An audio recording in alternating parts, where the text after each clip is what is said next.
All right, just a quick update on injuries. Obviously, we know with Taekwon, he had that knee injury. It is season-ending, so we'll give him all the support he needs. And it was really unfortunate. He really playing well yesterday, and obviously a good young player, but he'll bounce back and have a good rehab. And but it's unfortunate it was season-ending. And Ty did have the concussion, so he will be out for this. He will be out for this game. Anything on Corey? Nothing yet. I mean, we'll evaluate. The kind of calf knee thing. Talked with the doctors this morning, but still further evaluation going on. Did Taekwon tear his ACL? No, it was a patella injury. Frank, when you watched the tape, what were your takeaways? What did you learn from a game that went back and forth? Yeah, I thought defensively we did a really good job. We took Derrick Henry out of the game. He was not a factor in the game. I thought defensively we did a good job of limiting chunk plays. They did have the one, did have that one long one, and then we got the 2 turnovers. Really, the only unfortunate defensive scenario was where Taekwon got the interception, and then we turned it right back over, and then they scored. I mean, that's a big that's a big swing, but it happens. But the defense played well, and not only did they play well, it's how they played. I mean, they played hard. I mean, it was physical. It was physical. We did a really good job on a really good offense, and so we really limited it 24 points in regulation.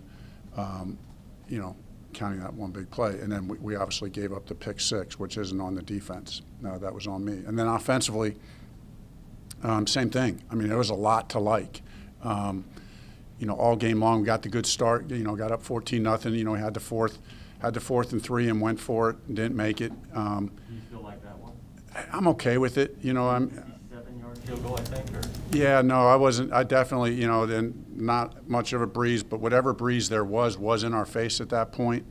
Probably if I had to do anything over again, what I told our staff was, on 3rd down, I probably might have called a run, knowing I was going to go for it on 4th down. But there was a pass that I really liked that I thought would hit, and it didn't. So, I generally speaking, feel confident in the play calls. There's always calls that I want back, and excuse me, but we spent a lot of time talking through all those scenarios. I'm going to be aggressive most of the time in those scenarios. We went for it on 4th and 2 down there, made the 4th, so you guys know all that. Ran the ball well.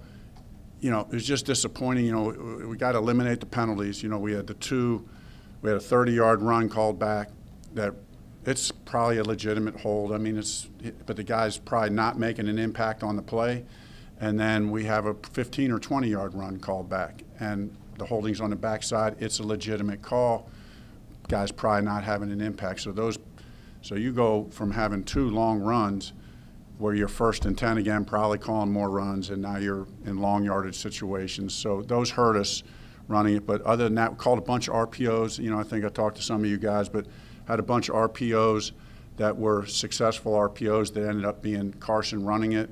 Or throwing the advantage throw, had some of those, and then still got two long DPI calls again, from pushing the ball down the field, and then just unfortunately did not play as efficiently and as well as we needed to at down the stretch, and had the 2 turnovers, the one on me, that's a bad call, and then obviously the one in overtime.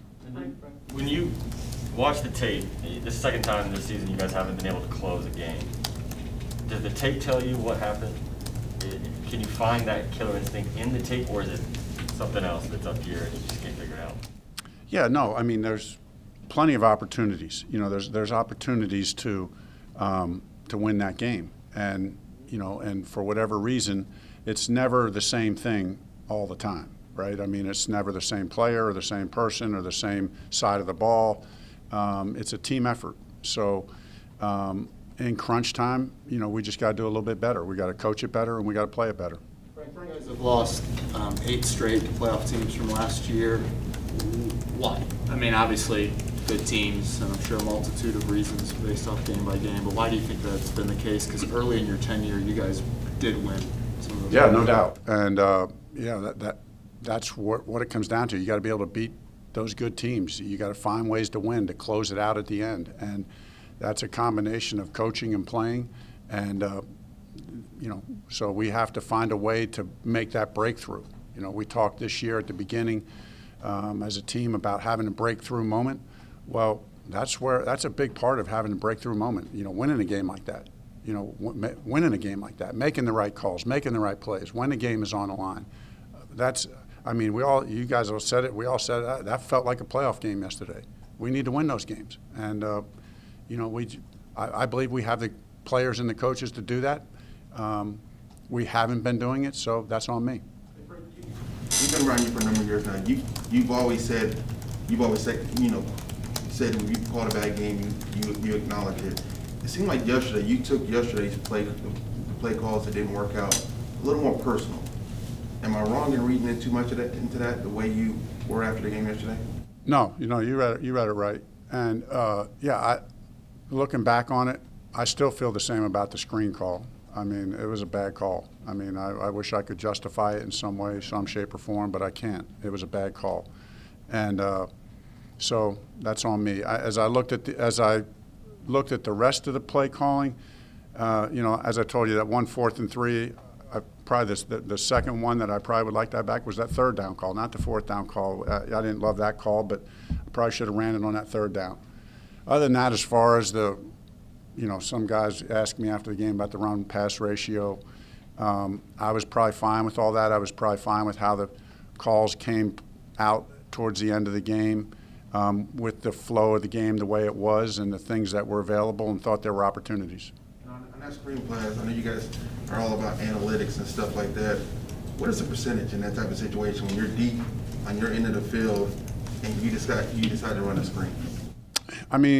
The tight end screen is the safest screen you can run because it's the easiest screen to dirt.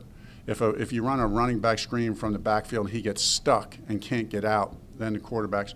And I just actually watching I'm not going to try to go into explaining it, but the reason Carson was going to dirt it, he was going to dirt it, and it was kind of a flukish happening where Ryan Kelly was blocking Danico and kind of flung around, and got right in the throwing lane where Carson was going to dirt it. And I haven't talked to Carson about this yet, but it looked like it just that's why he pulled it back, because Ryan got right in the throwing lane where he was dirting it. And I can only imagine, I'm only guessing that that's why he pulled it back. So, it was a bad call. With that said, though, I did one more question. With that said, have you ever thought about letting Marcus have the play calling duties? No. Yeah. Frank, trade deadline tomorrow. Do you expect any activity for you guys?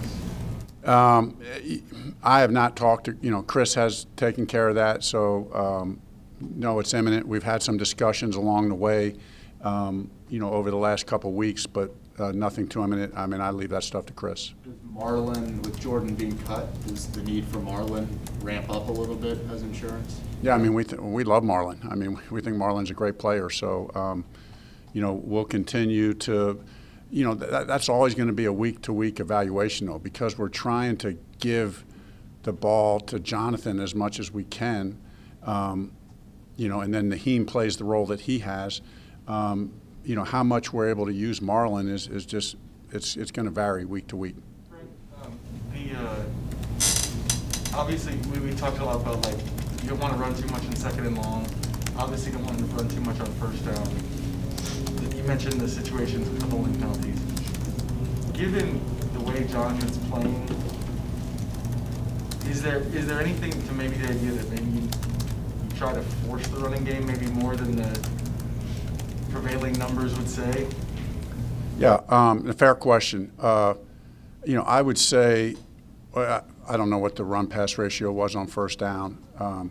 I do know, I do know in the second half I started writing some stuff down, where we were going, we came out in the 3rd quarter and kind of ran it early, run. And then the other thing that we do is we use him in the passing game. He had 50 yards receiving yesterday. So when we throw it to him in a screen or a check down or on a swing pass like we started the game, those are massive plays. I'm not, interested in just getting his rushing total. That's certainly a big deal, but you know, he's a dynamic player in the pass game as well. So believe me, I want to get him as many rushing attempts as we can. But the flow of that game, as I look back on it 3 times now, like I said, there were 6 more runs that were called to him that ended up being passes or else Carson keeping that are called runs to him.